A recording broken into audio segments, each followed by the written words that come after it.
mas-uuliyiinta maamulka gobolka iyo degmada ayaa si diiran magaalada Ceerigaabo ugu soo dhaweeyay maareeyaha guud ee hay'adda horumarinta wadooyinka Somaliland Cismaan Sheekh Cabdi iyo ku-xigeenkiisa Mustafa Faarax Cali Qalab kuwaas oo ujeedada safarkoodu salka ku hayay dardargelinta iyo dib-u-bilaabidda shaqada wadada Sanaag iyo Togdheer oo shaqadeeda shaqaalaha laga nasiyay bishii barakeysneed ee Ramadaan.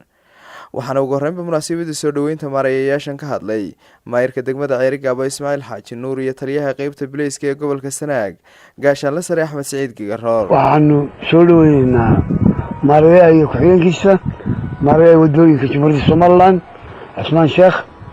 waxaan rajaynaynaa insha Allah tacaala wadada intii Ramadaan laga nastay iminkana inaad dhaqaajin doontaan khayr badan oo aan noola socotaan.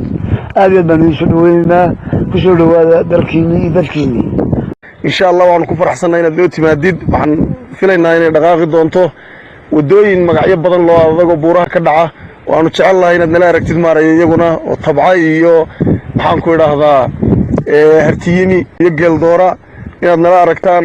waxaa isaguna halkaasi ka hadlay gudoomiyaha gobolka Sanaag Maxamed Axmed Caalin Tiimbaro oo xusay muhiimadda mashruuca wadada Sanaag iyo Togdheer ugu fadhido bulshada gobolka Sanaag. waxaan meesha sugnay soo dhaweynta maareeyaha wadooyinka iyo ku-xigeenkiisa oo aynu leenahay ku soo dhawaada qaan furan. waa mashruuca ugu ballaaran ay heshay Sanaag wadadu kulliyo markaa muddaan gaara noo leedin. waxaanu sidii si xasuusinaynaa maareeyihii iyo maareeyaha ku-xigeenadii idinka horreeyay ballan yar baanu lahaynoo hoose. waxaanu doonaynaa kaana ballankaana inaad nala fulisaanoo maashi magaaladu sunbay gashay laakiin buurtana 4 kilomitir oo yar halkaasanu heshiisku hayay noogu daraanay intiina idinna inaad xasuusino noo dhaqaajistaan iyo waliba wixii kale noogu dari kartaanba ku soo dhawaada. gabagabadiina madasha soo dhaweynta waxaa ka hadlay maareeyaha guud ee hay'adda horumarinta Somaliland Cismaan Sheekh Cabdi oo faahfaahin ka bixiyay ujeedada safarkooda. waxaan badnaana inaanu halkan nimid waxa wadada sidaad ogtihiin wadada waxaanu fasaxay shaqaalaha bishii barakeysneed ee Ramadaan.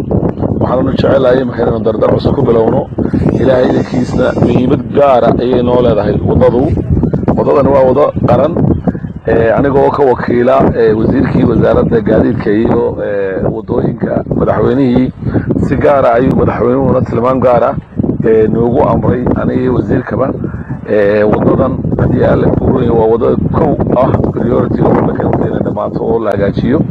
haddana waxay xil saaran tahay laba barnaamijkeedu waxa weeye waa laba qaybood wadooyin dhismayaasha wadooyinka cusub iyo dayactirka wadooyinkii hore. wadada anaga kow noohi waa tan sanadkan waxaan rajaynaynaa in waxaan ka bedelay hadda maareeyaha ku-xigeenka wuxuu noqonayaa mas'uulka cusub hagi doona mashruucan wadada Ceerigaabo Burco. waxa kale oo waxbaanu ka bedelay maamulkii. waxaanu jecelahay muddo dhow oo ama 6 weega ama 2 bilood qaadanaysa inay qalabka inta maanta ay yihiin qalabka wadada saaran in la ku soo daro bismillaah taala. wadada waxaanu rajaynaynaa inaanu kordhino haday noqoto qalab iyo haday noqoto tayo farsamo inaanu kordhino. Wayunis Sheekh Ahmed Universal TV Ceerigaabo.